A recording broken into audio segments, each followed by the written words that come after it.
চোখের সামনে কে ভাঙচুর করছো না? ওটাকে কেন ভাঙচুর করছো না? কালকে সারা রাত ঘুমাতে পারিনি, আমি যা সব দেখছি। আমি বলছি, আমি মাকে বলছি আমি বাড়ি থেকে আর বেরোবো না। এইমাত্র আমি ফেসবুক করতে করতে একটা অডিও পেলাম, যেখানটায় হচ্ছে আরজি করে যে ঘটনাটা ঘটেছে সেটার বিরুদ্ধে পুরোপুরি সবকিছু ফাঁস করা হয়েছে। আমি অডিওটা শুনে জাস্ট আমার এখনো হাত কাঁপছে। তোমরা একবার এই অডিওটা শোনো, তারপরে আমি বাকি কথা বলছি। সোমা বলছি, সোমা মুখার্জি। এত কষ্ট হচ্ছে ভিতরে যে হসপিটালে বসে থাকতে পারছি না। আমাদের সব ডাক্তাররা সবাই খুব ডিস্টার্বড। আজকে তো ওপিডি বন্ধ রাখা হয়েছে।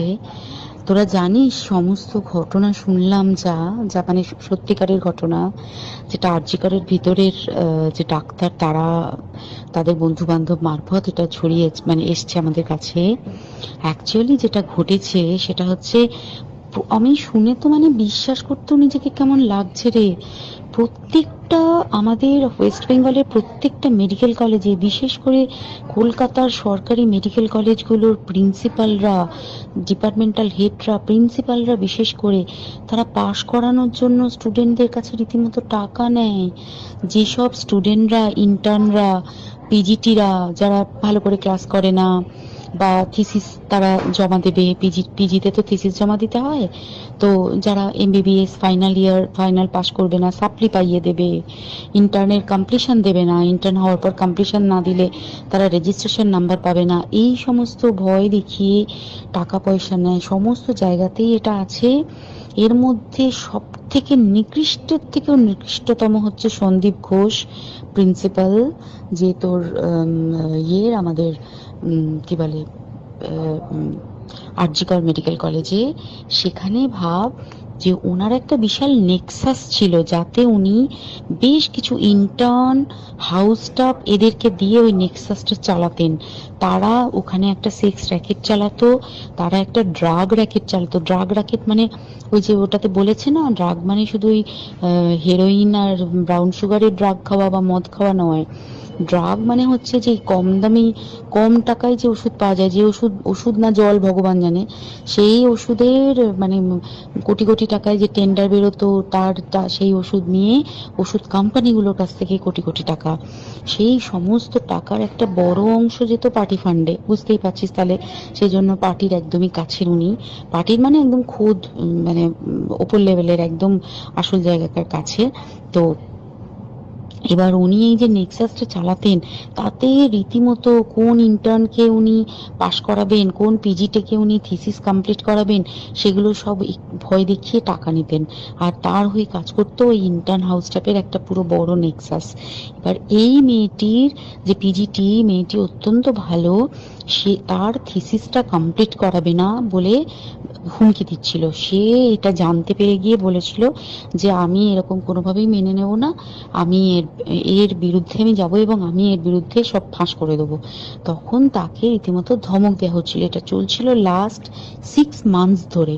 6 মাস ধরে তাকে হুমকি দেওয়া, তার প্রতি মানে বেশি বেশি প্রথমের দিকে কি করছিল, অত্যাচার করছিল। মানে কিরকম, বেশি বেশি করে নাইট ডিউটি দিচ্ছে, অ্যাটেস্টেজ 36 আওয়ার্স ডিউটি, বেশি বেশি করে নাইট, বেশি বেশি করে খাটানো। এবং এগুলো সব জানে ডিপার্টমেন্টাল হেড, চেস্টের যে ডিপার্টমেন্টাল হেড সেও জানে, সিনিয়র পিজিটিরা সবাই জানে। প্রিন্সিপালের নির্দেশেই হচ্ছে এবং ওনার নেক্সাসের ছেলেমেয়েরাই কাজ করছে। তারা 6 মাস ধরে এটা করেছে। করার পরও যখন ওকে আটকাতে পারেনি, তখন কি করেছে, ওই দিনকে ওরা ঠিক করেছে, যে দিনটাতে এই ঘটনাটা ঘটেছে সেদিন কতখানি প্ল্যান্ড এবং গট আপ গেম দেখ। সেই দিন ওই ঘরে, ওই সেমিনার রুমে প্রত্যেক দিনই 4 তলার আরো অনেকেই যারা সিনিয়র পিজিটি বা জুনিয়র পিজিটি তারা কিন্তু বিশ্রাম নিতে যেত, অনেকেই ওই ঘরে যেত। সেই দিনকে ও একা, ওকে বলেছে তুমি ঘুমিয়ে পড়ো, ওকে একা রেখে এসেছে। বাকিরা কাউকে যেতে দেয়নি, বলেছে ওই ঘরে আজকে ঘটনা ঘটছে, মানে কাজ হচ্ছে, ওই ঘরে কেউ যাবে না। ওই ঘরে সেই দিনকে ওর সাথে যখন খাওয়া দাওয়া করেছে বাকি 4 জন, সেই 4 জনের মধ্যে একটি মেয়ে পর্যন্ত ছিল। সে কিরকম মেয়ে চিন্তা কর, এরা ডাক্তার না জানোয়ার জানি না, আমি জানোয়ার বললেও জানোয়ারদের অপমান করা হয়, কারণ জানোয়ার সমাজে এরকম কাজ হয় না। তো ডাক্তার না কি আমি বলতে পারবো না। সেই ইন্টার্ন মেয়েটি আরেকটি ইন্টার্নের গার্লফ্রেন্ড। তো তার সাথে ওই পিজিটি মেয়েটি প্রচুর ঝগড়া হয়েছে। ঝগড়া হওয়ার পরে তারা তো হুমকি টুমকি দিয়ে চলে গেছে, দিয়ে তারা বলেছে বলেছে তুমি ঘুমো। এবার ও তো আর জানে না, ভালো মনে শুতে এসেছে। তারপরে তারা গিয়ে মদটদ খেয়েছে, 7-8 জন মিলে চড়াও হয়েছে। এবং তোরা জানিস যে প্রথমে তার হাত দুটোকে দুপাশে দুজন ধরে রেখেছে এবং সেই কাজে সেই মেয়েটিও সাহায্য করেছে, ইন্টার্ন মেয়েটি।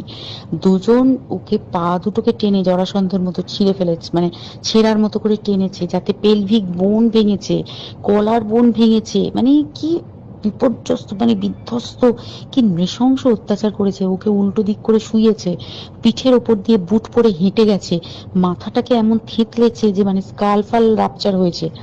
এই সমস্ত করার পরে শ্বাসরোধ করে তাকে মেরেছে।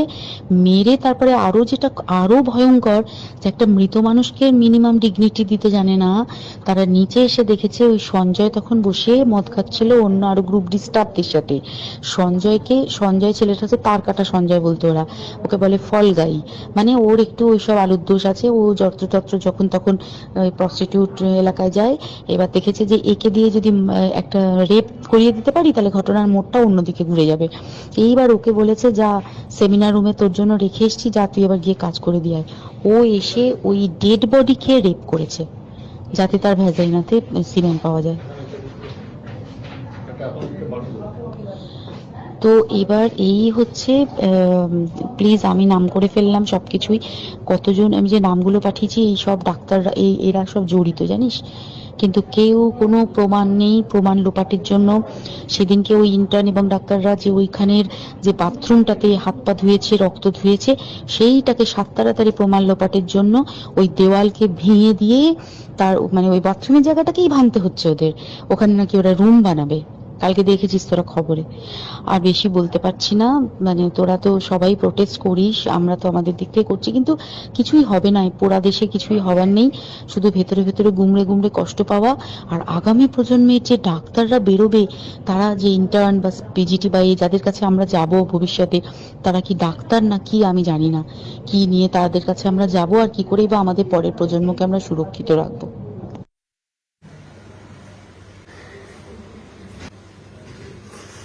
মানুষ যে কতটা অমানুষ হতে পারে ভাই, কতটা অমানুষ! এই অডিওটা শুনে গায়ের মধ্যে কাটা দিচ্ছে। কিভাবে চিড়ে চিড়ে চিড়ে চিড়ে খাওয়া হয়েছে ভাই। তোরা মানুষ, তোমরা এত মিছিল মিটিং করছো, আমার লিটারালি আমার গায়ে কাটা দিচ্ছে। আমার নিজের ভয় লাগছে আমার বাড়ি থেকে বেরোতে। আমি কালকে সারা রাত ঘুমাতে পারিনি, আমি যা সব দেখছি। আমি বলছি, আমি মাকে বলছি আমি বাড়ি থেকে আর বেরোবো না। আমার অনেক সময় কাজের জন্য আমার হাত কাঁপছে। করে বাড়ি ফিরতে হয়। আবার এদের বিরুদ্ধে তো কিছু বলাও যায় না, বললে পরে তো এরা ধমকি দেয়, থ্রেট দেয়। এই ধমকি, এই থ্রেট আমি নিজে কলেজ লাইফ থেকে অনেক পেয়ে এসেছি। হ্যাঁ, আমি বুঝি এটার জ্বালাটা, আমি বুঝি। তোমরা এত মিছিল মিটিং করছো, তোমরা কেন সঞ্জীব ঘোষের বাড়ির সামনে গিয়ে ভাঙচুর করছো না? ওটাকে কেন ভাঙচুর করছো না? ওটাকে কেন ভাঙছো না? ওর বাড়ি কেন ভাঙছো না? ওটাকে কেন ধরা হচ্ছে না? ওটাকে কেন ঢোকানো হচ্ছে না? কি করছে আমাদের দেশের মুখ্যমন্ত্রী একজন মহিলা? কি করছে উনি? কিছু করতে পারছে না, যে একটা মহিলা মুখ্যমন্ত্রীর আন্ডারে গোটা দেশ। তারপরে হচ্ছে দেশের মেয়েদের হচ্ছে রাস্তায় নামতে হচ্ছে। আজকে মেয়েদের কোনো সেফটি নেই। স্বাধীনতা দিবসের দিন এটা কি হচ্ছে? হ্যাঁ, এরকম ভাবে রেপ, এরকম ভাবে ভেতরে এইসব র্যাকেট চালানো হয়। 7-8 জন মিলে তোরা মানুষের মধ্যে পড়িস। ওই যে বাংলাদেশে ত্যাগ করেছে না পদ, ওরকম পদ ত্যাগ করে দিন যদি কিছু না করতে পারে। সব লক্ষ্মীর ভান্ডার 500 টাকা 1000 টাকার কাছে তোমরা বিক্রি হয়ে যাও। আমাদের নিজেরা, আমরা মেন, আমরা নিজেরা ভালো না, আমরা নিজেরা খারাপ। আমরা নিজেরা ভিখিরির মতন হাত পেতে পেতে আমরা ভাতা নিতে ভালোবাসি। তাই হ্যাঁ, যেই দেশে একটা চাকরি নেই, যেই দেশে একটা মেয়েদের কোনো সেফটি নেই, কি ভরসায় কালকে বাড়ি থেকে বেরোবো? আমার নিজের বোন হচ্ছে 2 দিন পর নার্সিং এর ট্রেনিং এ যাবে। আমার বাড়ির লোকের টেনশন যে আর দেবো না ওই লাইনে। আমাদের রাতের ঘুম উড়ে গেছে। এটা কি শুনলাম? এই অডিওটা, এটা যে শোনালাম তোমাদের, এটা কি শুনলাম? সন্দীপ ঘোষের, ওকে যদি ভাঙচুর না করে, ওকে যদি পুলিশ কাস্টাডিতে না নেওয়া হয়, ওকে যদি জেলে না ভরা হয়, ওকে যদি শাস্তি না দেওয়া হয়, তাহলে হচ্ছে পথ ত্যাগ করে দিক। এগুলোর পুরো গোড়া অনেকদিন ধরে রেপ হচ্ছে ভাই, অনেকদিন। এটা প্রথম না, এটা প্রথম না, এর আগেও অনেক হয়েছে, এর পরেও আরো অনেক হবে। কিন্তু এটার একটা ব্যবস্থা, প্রত্যেকবার একটা কিছু হবে। মানুষ মিছিলের পর মিছিল করবে, ভাঙচুর করবে, সবকিছু করবে। তারপরে হচ্ছে এমন একটা দেশে বাস করি যেখানে রেপটাকে সমানে হচ্ছে ঢাকা দেওয়ার চেষ্টা করে। ঢাকা কালকে কি গ্যারান্টিতে বাড়ি থেকে বেরোবো? উল্টে যেই দেশের ছেলেরা কিনা বলে বেরিয়েছে কেন একা রাস্তায়, থেকেছে কেন একা রাতে রুমে? এদেশে ছেলে বলে যে দেশের মুখ্যমন্ত্রী নিজে একটা মহিলা হয়ে সেই দেশে মহিলাদের কোনো সাপোর্ট নেই। যে এত ভোটের আগে সব এরকম ভিক্ষা করতে আসে, ভিক্ষা চাইতে আসে, ভোট ভিক্ষা চাইতে আসে, এত মুখ বাজে। এখন কোথায় ভাই তারা? কোথায়? একটাকেও তো দেখতে পাচ্ছি না, সব নাকে সর্ষের তেল দিয়ে ঘুমাচ্ছে, সব ঘুমাচ্ছে। কোথায়? বেরোচ্ছে না কেন? তোলপাড় হয়ে যাচ্ছে চারিদিকে, তাদের কোনো আওয়াজ দেখতে পাচ্ছি না কেন? অযোগ্য মানুষকে যদি সিংহাসনে বসানো হয় আজকে, এটাই তোমাদের পাওনা, এটাই উচিত। এরপরে আরো হবে, তোমরা বসে বসে দেখবে। কোথায়? কালকে নবান্নতে গিয়ে কেন হলো না এই জিনিসটা? কালকে কালীঘাটে গিয়ে কেন হলো না জিনিসটা? কেন হলো না? বাংলাদেশের লোকেদের না বুকের পাটায় দম আছে, কলি যায়, মেরুদণ্ড সোজা তাদের, আমাদের এখানকার মানুষের না। আজকে আমি একা কথা বলবো, আমি থ্রেড কামারি খাবো, আমাকে থ্রেড দিতে আসবে সব। সবাই মিলে একজোট হলে পরে, এখনো বলছি সময় আছে, সবাই মিলে একজোট হও। যদি তোমার ঘরে না দেখতে চাও এই দিনটা, যদি আমার ঘরে দেখতে না চাই, তো এখনো বলছি সময় আছে, সবাই একজোট হও। এইটা শোনার পরে আমার গায়ে কাটা দিচ্ছে লিটারালি। ফোন ধরতে পারছি না ঠিক করে, আমার হাত কাঁপছে। যে ওখানের মানুষরা মিলে 7-8 জন মিলে ভাই, তারপরে রেপ, মার্ডার করে, তার উপরে রেপ। কি করছো তোমরা? এখনো বলছি সময় আছে, সবাই একজোট হও, একজোট হয়ে এটার একটা শেষ দেখে ছাড়ো। যেই দেশের মেন মানুষের কাছে আমাদের কোনো সেফটি নেই, সে ডিজার্ভ করে না ওই জায়গা, করে না।